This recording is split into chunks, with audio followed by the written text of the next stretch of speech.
So, ito yung pinakamura nila. So, 43,000. Ito yung pinaka-basic nila. EMC2, so para na siyang electric car. 128,000. Tapos ito, may aircon na to. Pero aircon niya, yan. Oh, level 1 and 2 lang. Yun, oh, may reverse camera.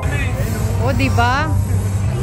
Mahilig sumama sa akin. Parang gusto ko matuto na ito. Para hindi pa angkas. Kaya lang, hindi naman pwede rin mag-angkas ng iba. May pinabala! Natin yung hood. Aray, hood niya. Dapat sa'yo ganun, no? Tingnan ko lang kahit bangga-banggain mo yan. So ngayong araw nga guys, nagpunta tayo dito sa SMX Convention Center. Dito lang yan sa may MOA. At syempre, na-invite nga tayo ng EVAP or yung Electric Vehicle Association of the Philippines para umattend ng 12 Philippine Electric Vehicle Summit. Kaya naman pakikita ko sa inyo yung iba't ibang klase ng mga EV na nandito. So dito tayo guys na NWOW na booth. Ito yung mga electric scooter nila at electric vehicle nila. No? So ito yung pinaka-best buy nila, NWOW ERV2. So, pang dalawahan lang siya. So, nagta-top speed daw to ng 30 to 35 km per hour. 30 km ang range niya bago malobat. Pero ito, pwede na rin kung pangatid sundo. Kaya ayaw nung iba nung 3 wheels kasi taubin eh, di ba? So, pagka matulin ka. Pero kung tamang drive lang, di naman. Kasi may wiper na rin. Tapos tingnan mo, malupit dito, 3 preno. Ngayon lang nakita ng e-bike, 3 preno. So, ito daw, harap. Ito likod. Ito likod din. So, handbrake niya, pindutin mo, tapos pindot mo to. Tapos, may hazard, saka LED, no? Naka-TFT gauge. TFT ba yan? Parang nilaloko mo lang kami, no? Mukha lang TFT, pero hindi talaga. Ito, may upuan ng bata. May luggage siya, may lock siya. So, safe siya. Pwede lagay ng gulay pamalengke. So, isasara mo. Kasi ito, iaatras. Gamit to. Diba? Iaatras, pababa. Ayan. Tapos, ito, iaangat mo. Swiss. Oh, malupit. May gimbal. Asyan. May angkas ka na. May gyro. Kaya lang, yung angkas mo dito, medyo masagwa lang. Tingnan, parang single na motor, no? So, ito yung pinakamura nila. So, 43,000. Ito yung pinaka-basic nila. Sakyan mo na. Pwede? Oh. Parang may naamoy ako hindi maganda. Sabi? Oo. Di totoo yan. Ha? Sa baba daw. Sa baba. Kala ko dyan lang pwede. Loko-loko. Kayo na ako mausap dito, ha? Nakakapikon to, hindi ko maintindihan eh, ha? May huliin tayo ng banggay. May ito, available na to. So, ang warranty ng NWOW? Pag personal, 5 years. Battery, 1 year. 1 year. Pero gano'ng tumatagal ang battery niyan? 3 years. Ilan cycle? Walang gano'n? 400 cycles. So, ito ERV S4. Mas lumalaki siya, pero 3 wheels pa rin. 66,000 SRP. Pero ito, parang motor pa rin. May manibela. 3 pa rin ang gulong. Regis pa rin ang gulong. Pero disc brake na. Unlike yung kanina, drum brake lang. Saka naka-DRL na. Yung logo niya na NWOW, oh. Ah, yung may logo ng NWOW. Oo nga, no? NWOW. Wow talaga. Wow naman! Parang ganun pa rin yung itsura niya, guys. Ano lang, parang semi-TFT. May mga luggage. May wiper, may washer, may reverse din. Tapos may Bluetooth speaker na to. 4 kasya. Tapos may luggage din dito. Yun, no? So, 66,000. Tapos yung nauna, 43,000. Ito yung pinakamaganda. Ito yung nagugustuhan ko. So, ito yung pinakamaganda. EMC2. So, para na siyang electric car. Electric mini car. So, parang maliit na kotse. So, 4 na to. 4 wheels. Manibela na siya. So, ang bago is 128,000. Medyo mahal.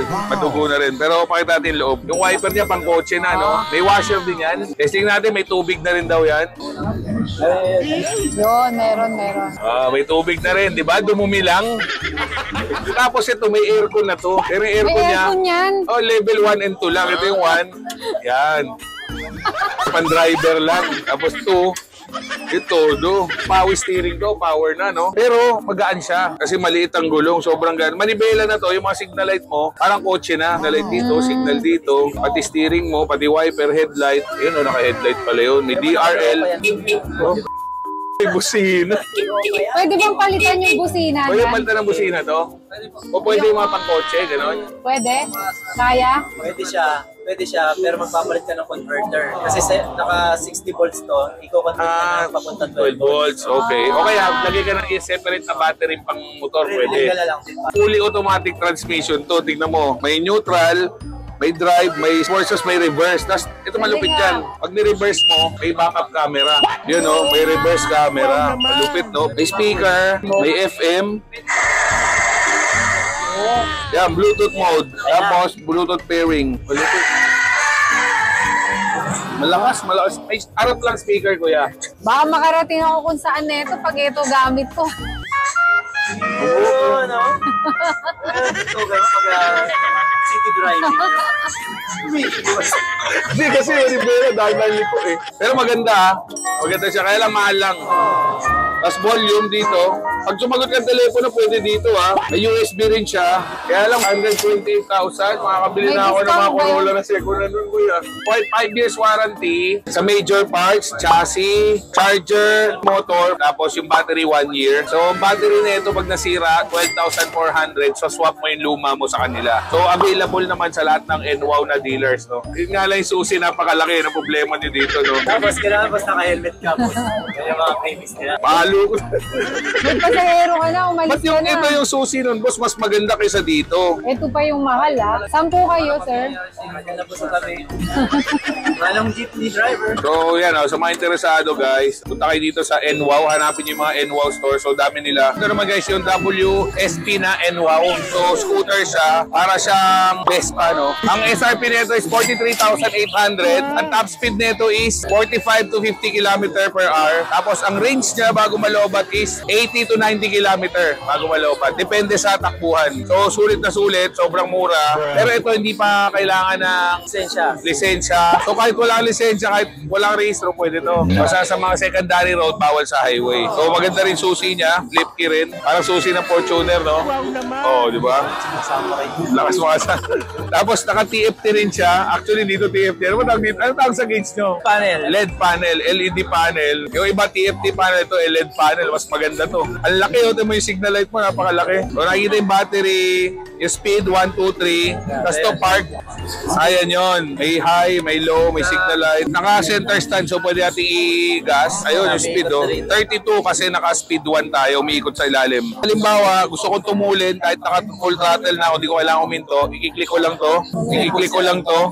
2. Bibilis agad yan, no? Naging 40 agad. Tapos, i-click ko uli yung number 3. Tapos, may ano, no? Compartment. Uy, kasha helmet. Tapos, brown seat to, ha? Ito yung mahal sa Vespa, brown seat. May breaker. May panggilid din siya, kaya lang cover lang. So, sulit na sulit to, guys. Lalo na kung kailangan yung pangaleke, pangmasok lang. Si Boss Marvin, meron siyang ganito. Nagpalit siya ng lithium battery. Nabawasan ng 60 kilos. Kasi yung battery na ito, 6 na 10 kilos each. Eh, lithium napakagam, parang papel lang isang piraso, eh.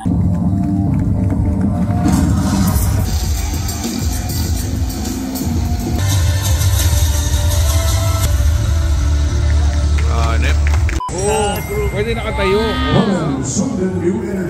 Wow naman. O, diba? Wow. Wow. Hindi ka kasi praktisado ng bewang. Dahil nagpa-practice ka. Mag-aaralan, kaya naman. Kaya. Oo. May side mirror, di ba? Ay kita yung driver dito. Hindi, carbon fiber, boy. So? Parang ano, no? Big bike na lang ako, boss. Kaya lang, boss, hindi ka pwede mag-backbike dyan. Yun lang. Parang gusto na ayaw ng OBR na masasabi mo. Mahilig sumama sa akin. Parang gusto ko matuto na ito para hindi makakangkas. Kaya lang, hindi ko pala pwede rin magangkas ng iba. Ibig ba? Let lang, may binabalak.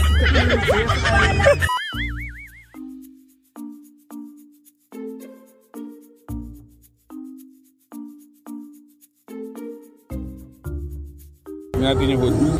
Nakasan mo. Binubog yun. Aray, hood.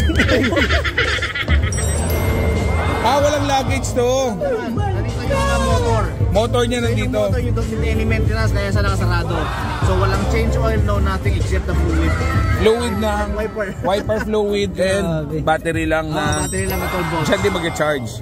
Ito pang 12 volts to. So pang mga panel niya. Pero ito nagcha-charge ang kusa. At yung ang nagcha-charge ng pusa yung EV niya. Pero itong battery mo na 12 volts, hindi yan nalolobat. Yung usual na battery. Ang lobat pa rin. So china-charge din yan. Nagcha-charge yan. May alternator din yan na magcha-charge sa kanya.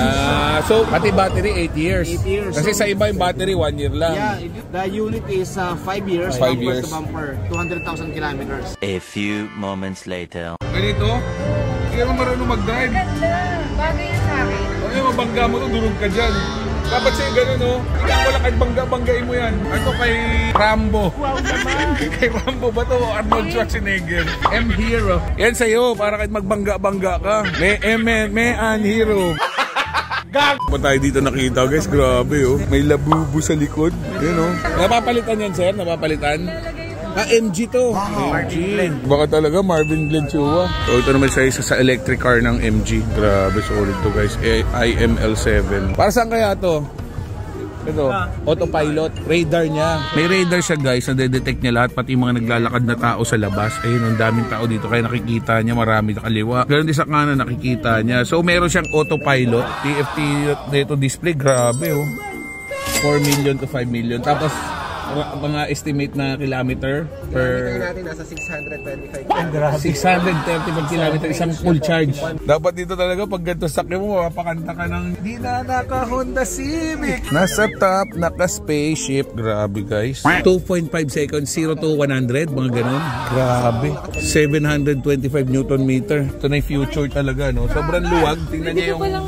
Grabe ang comfort ng ano. Natataas yung paa niyan, boy. So MG guys, so hindi na sila puro gasolina at hybrid, meron silang full electric. So MG medyo matagal na rin.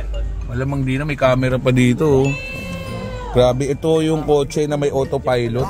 Kala mo pintura yung bubong, no? Pero salamin pala yan, guys. Tingnan nyo. Ito aircon fan. Ito ang gusto mo daw ng ano, body massage. Tingin? Ito aircon. So may Ugawa style pala yan. May Ugawa style pala to. Kotse na may massage, boy. May manibela, spaceship. So ito yung IML7 ng MG.